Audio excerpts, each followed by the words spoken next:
Doctor Mohammad ইউনূসের অতি সাম্প্রতিক একটি বক্তব্য বাংলাদেশে এখন রীতিমতো আতঙ্ক তৈরি করে ফেলেছে। তিনি বিমান বাহিনীর একটি অনুষ্ঠানে প্রধান অতিথির বক্তব্য দিতে গিয়ে যে শব্দমালাগুলো উচ্চারণ করেছেন, এটি বাংলাদেশের রাষ্ট্র ক্ষমতায় ইতিপূর্বে কেউ কখনো উচ্চারণ করেননি। সেই দিক থেকে যদি সাহস বলেন, শক্তি বলেন, ইতিবাচক দিক বলেন, এটি একটি অনন্য শব্দ। আর তার এই বক্তব্যের দ্বারা যদি অনাগত দিনে বা আগামীতে কোনো বিপদ আসে, আমরা একটি যুদ্ধের মধ্যে জড়িয়ে পড়ি, কিংবা দেশি বিদেশি চক্রান্তের যে ঘোর অমানিসা, এটি আমাদেরকে চারিদিক থেকে আঁকড়ে ধরে। তার জন্য কিন্তু ডক্টর মোহাম্মদ ইউনূসের এই যে বক্তব্যটি, এটি একটি ঐতিহাসিক দলিল হয়ে থাকবে। বক্তব্যটি হলো, তিনি যেটি বলেছেন সেটি হলো যে বর্তমান চলমান যে বিশ্ব, চারিদিকে যুদ্ধের দামামা, যুদ্ধ সারা দুনিয়াতে চলছে, আমাদের চারিপাশে চলছে। এবং এই মুহূর্তে পাকিস্তান এবং ভারতের যে যুদ্ধাবস্থা এবং যুদ্ধের মহড়া, এটিকে উপেক্ষা করার কোনো কারণ নেই, একেবারেই সত্য কথা। তারপর তিনি বলেছেন যে আমাদের সীমান্তে ভয়াবহ যুদ্ধ চলছে দীর্ঘদিন ধরে। কাদের সাথে? মায়ানমারের সেনাবাহিনীর সঙ্গে এবং আরাকান আর্মির সঙ্গে। এবং কারণে অকারণে আমরা এই বিপদ এবং বিপত্তি থেকে নিজেদেরকে রক্ষা করতে পারছি না। মায়ানমারের অভ্যন্তরীণ এই গোলযোগের কারণে বাংলাদেশে এখন প্রায় 15 লক্ষ রোহিঙ্গা এসেছে। একই সঙ্গে সেই মায়ানমারের অভ্যন্তরীণ যুদ্ধ মাঝে মাঝে সীমান্ত পাড়ি দিয়ে আমাদের এপারে চলে আসে।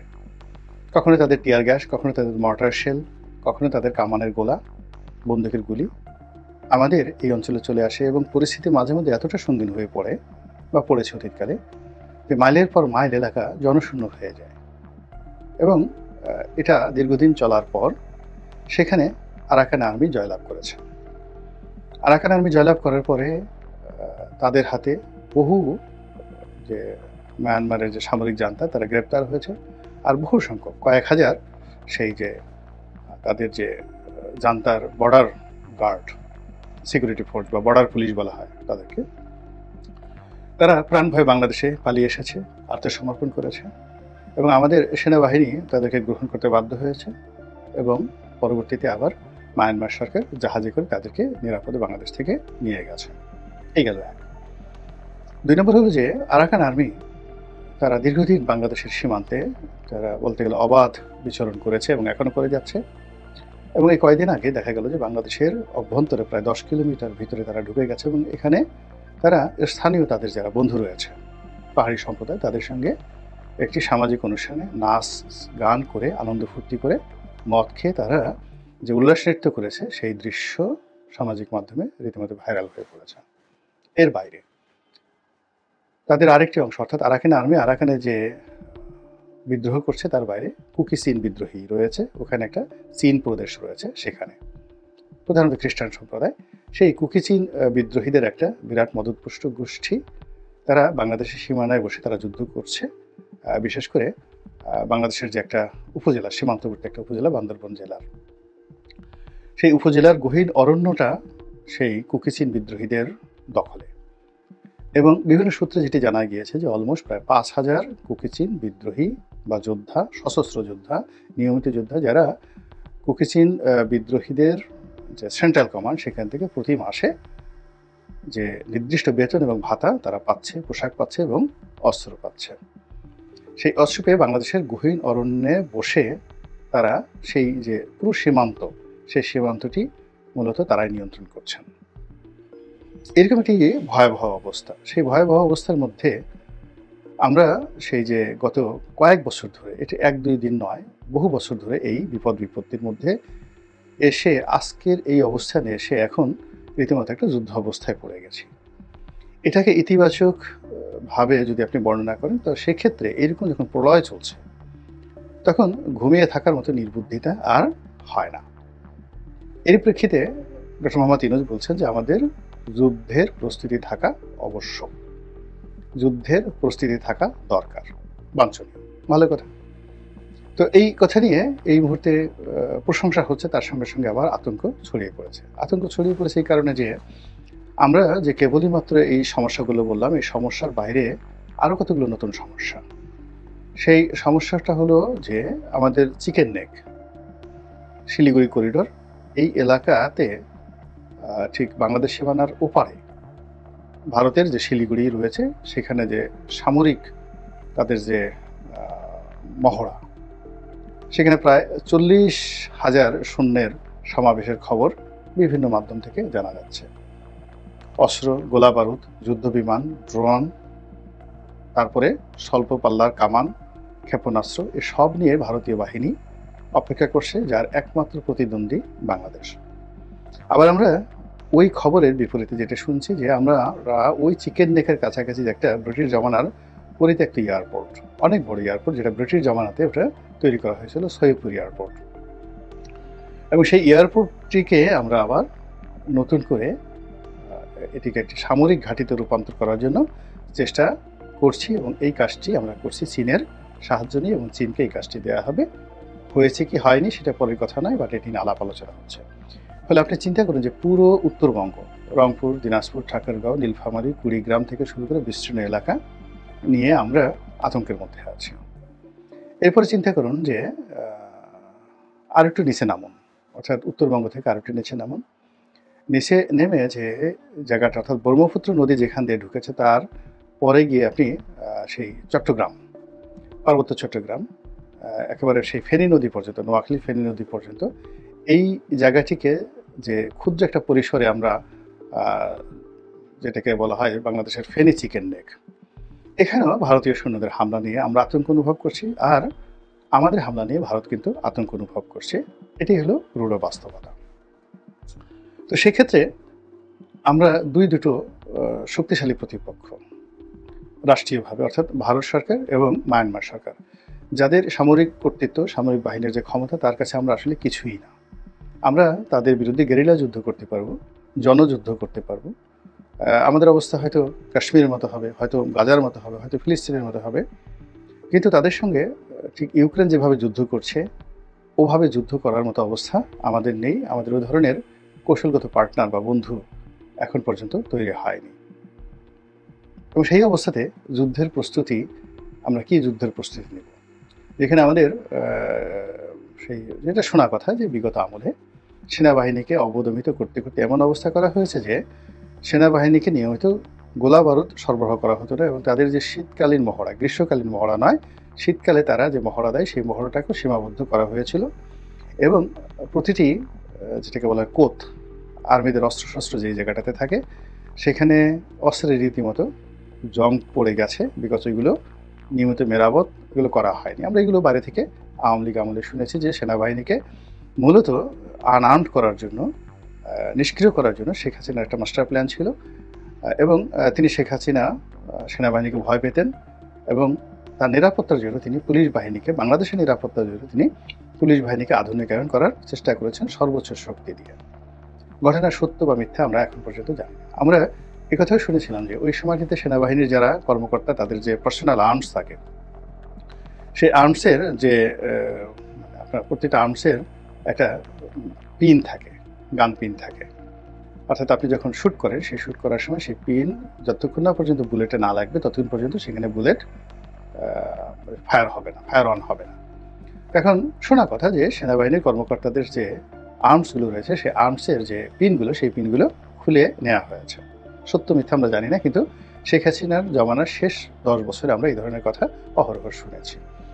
এখন এই বিষয়গুলো যারা সংশ্লিষ্ট সেনা কর্মকর্তা তারা জানেন। যদি ঘটনা সত্য হয় তাহলে এই যে 2 লক্ষ যদি সৈন্য থাকেন, তাদের যে 2 লক্ষ পার্সোনাল আর্মস রয়েছে, এই পার্সোনাল আর্মসের এই পিনগুলো ঠিক করতে কয় বছর সময় লাগবে, তারপরে এগুলো মেরামত করতে কত সময় লাগবে, আর যেগুলো আর্টিলারির যেগুলো ধরেন কামান থেকে শুরু করে অন্যান্য যে সকল গোলা বারুদ রয়েছে সেগুলোর মজুদের অবস্থা কী, সেগুলোর পাইপলাইন কোন অবস্থাতে আছে, বা বঙ্গোপসাগরে আমাদের কতটুকু কর্তৃত্ব রয়েছে। যেমন চীন থেকে যদি সামরিক সাহায্য আসে, আমেরিকা থেকে যদি সামরিক সাহায্য আসে, তুরস্ক থেকে যদি আসে, সেটা বঙ্গোপসাগরে আমাদের জলসীমায় ঢোকার আগে সেটা নিরাপত্তা কে দেবে? ওখানে ভারতের কর্তৃত্ব বেশি না চীনের কর্তৃত্ব বেশি, নাকি পাকিস্তানের ওখানে কোনো কর্তৃত্ব আছে? এই বিষয়গুলো না নিয়ে আমরা যুদ্ধের প্রস্তুতি নেব কাদের বিরুদ্ধে? মায়ানমারের বিরুদ্ধে, ভারতের বিরুদ্ধে, নাকি আমার নিজের দেশের জনগণের বিরুদ্ধে?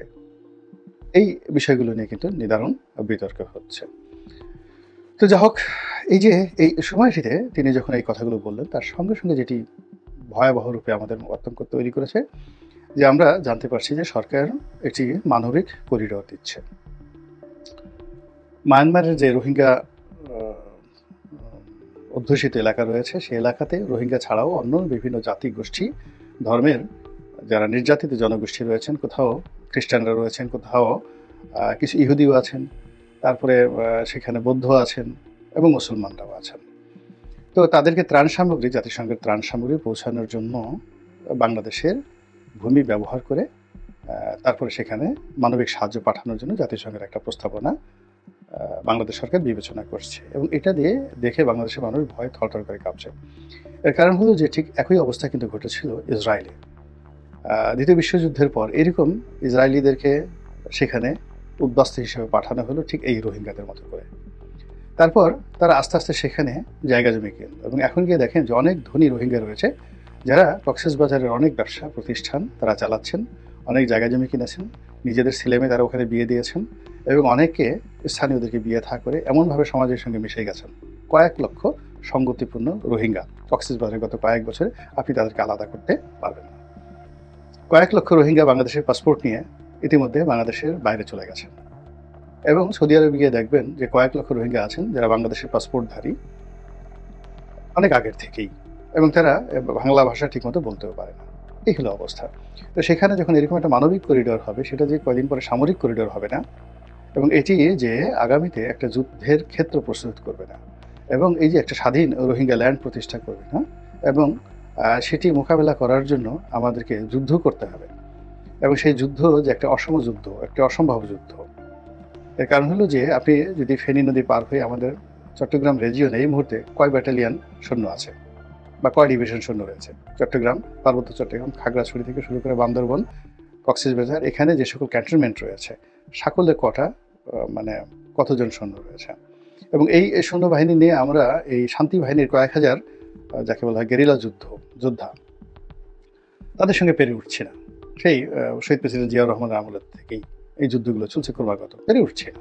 আমাদের বহু সৈন্য হতাহত হয়েছে, সেইখানে আমরা আরাকান আর্মির সঙ্গে যুদ্ধ করব, মায়ানমার আর্মির কথা বাদ দেন, কুকিসিনদের সাথে যুদ্ধ করবো, অসম্ভব ব্যাপার, একেবারে অসম্ভব ব্যাপার।